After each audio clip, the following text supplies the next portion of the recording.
Hey, my name is Teddy, and I'm pleased to elevate a passage from Luke. The truth is, in my Bible, they have given a title to this section, and so many times in the past I have just skimmed over it. But recently, I landed in this passage and really stayed there for a while, and I hope that you might do the same. So, one of the things that's helped me is as I go to this passage, I try and picture myself in it. It's one of those lake passages, so you might picture water. You might see fishermen at the side of the lake cleaning nets. Maybe there's the sounds of water. Clearly, there might be a sound of a crowd gathering because Jesus is already teaching at this point, and crowds of people are already gathering around him to hear what he has to say. And up ahead on the shore, he sees Simon cleaning his nets. This is what Luke 5, verses 1 through 11 says. One day, as Jesus was standing at the lake of Gennesaret, the people were crowding around him and listening to the word of God.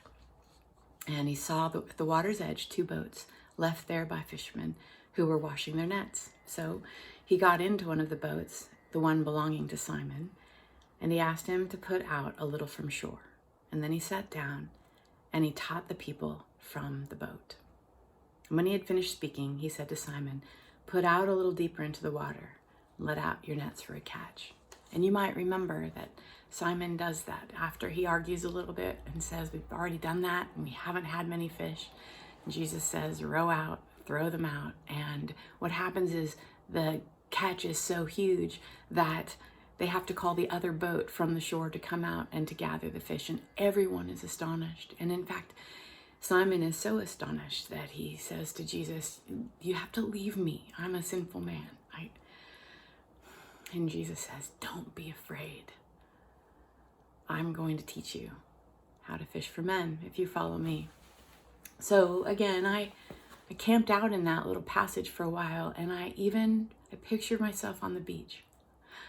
I was cleaning nets, and that was kind of easy to understand. My dad was a fisherman. And I imagined Jesus approaching me and seeing me and saying, "Hey, would you row me out a little bit so that these guys can hear me?" And I look around and I notice the other tasks I have to do before I can go home for the day. But I say, yeah, because I've heard about him. And something is attractive about him. And sure. So I get back in my boat and I row out the teacher who teaches. Have you ever wondered what happened between Peter and Jesus in the boat before he started teaching? As he was rowing, I wonder, did Jesus make eye contact and watch him row? When I picture myself in the boat, I look back onto the shore and I see the things that matter to me. I see my son and my daughter, my husband, my work, all of the tasks that I have to do.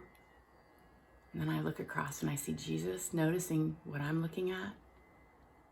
And what matters to me matters to him. And he whispers, "I see your family, Teddy. You have a good family. I love them." And so I can just keep rowing. I can do what I know how to do. I notice in this passage that Jesus meets Peter right where he is and doesn't ask him to create something huge and new. Come and do what you already know how to do. Do it with me. That's why I love Jesus.